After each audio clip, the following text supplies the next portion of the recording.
Let's talk about how I moved into my higher self, my new self on this journey of life and being an entrepreneur and being a mom. I didn't get there until I read this book, The Biography of Yogi. In today's video, I'm going to talk about 5 takeaways that I got from reading this book that has dramatically changed my life. The first thing is the power of meditation. The author emphasizes the power of meditation and how it is a tool to guide you and get you to spiritual enlightenment. He explains that through regular practice, we can learn to quiet our mind and access a deeper level of understanding and awareness.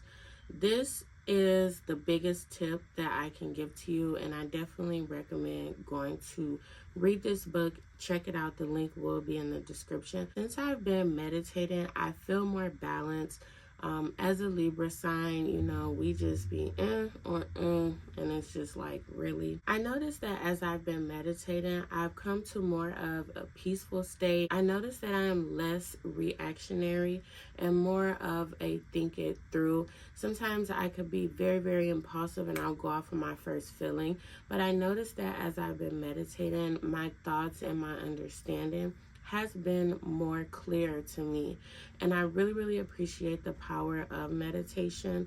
I have been getting up in the morning and making sure that I'm meditating. It's the first thing that I do. The second thing that I do, because when I first get up, I make sure that I pray and thank God for another day, the things that I have, breathing breath into my body, the roof over my head, just being in my sound mind. There's so many things that we take for granted, but the second thing that I do is definitely meditation, and it's helped me tremendously, just being more at peace, quieting my mind, because as a Libra, we think. I used to think that there was like something going on, but as I learned more about my astrology sign, I'm like, oh, that's just a part of who we are. And people start telling me that they've noticed these characteristics in other Libras. I'm like, okay, that makes sense. But now I need to learn how to quiet that and be at peace and learn how to let things go. And meditation has definitely helped me with that. The second takeaway that I got from reading this book is about spiritual growth and self-realization.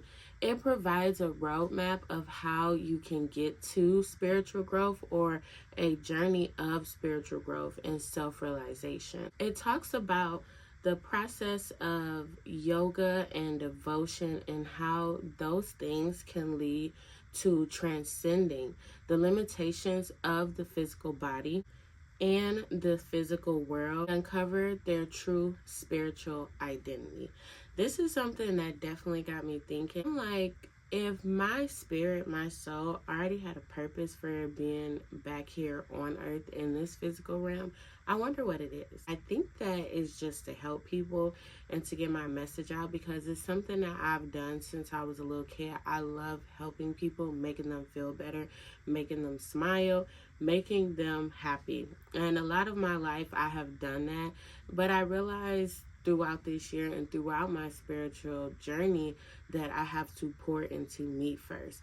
The cup has to be runneth over in order for me to give to others, but I have to pour into me first. And I've spent so much of my life giving to others, and I realized even more throughout reading this book that I have to pour into me first, and I have to come one with myself before I can even give what I have to others. The third takeaway that I got from this book was regarding karma and reincarnation.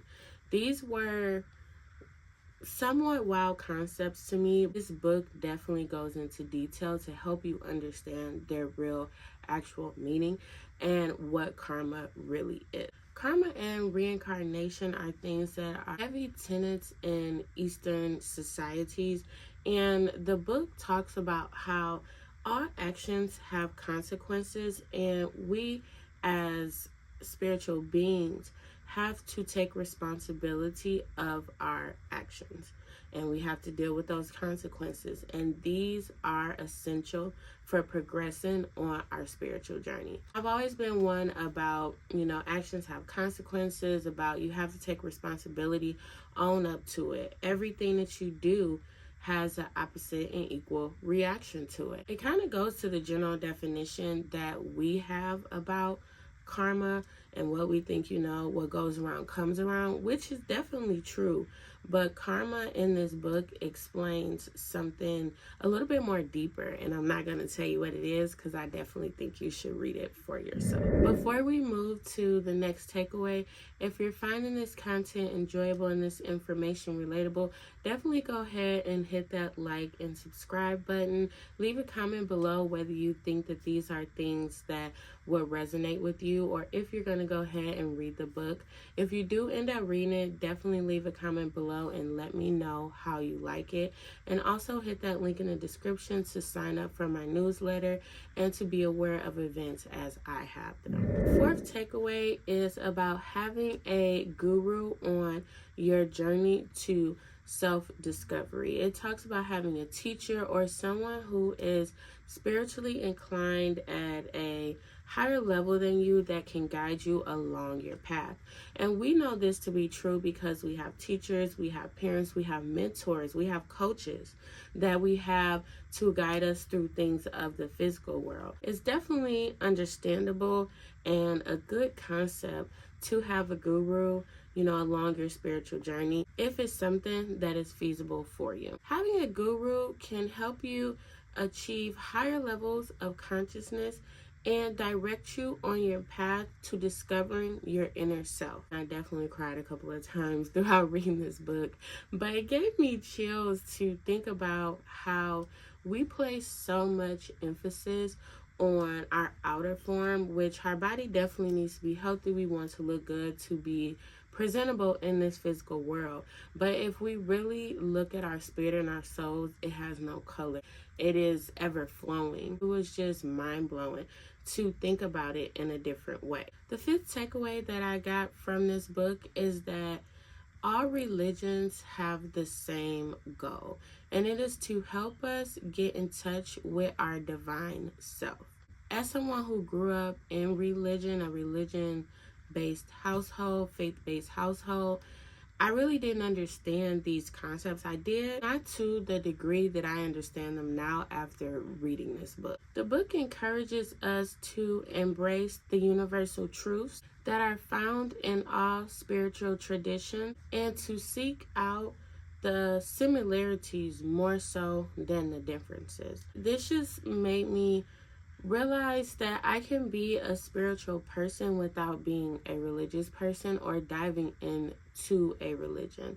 Even though I do identify with a religion due to my upbringing, but I more so identify now as a spiritual person. And I didn't understand when people used to say, well, I'm spiritual, but I'm not religious. And I'm like, what? They're the same.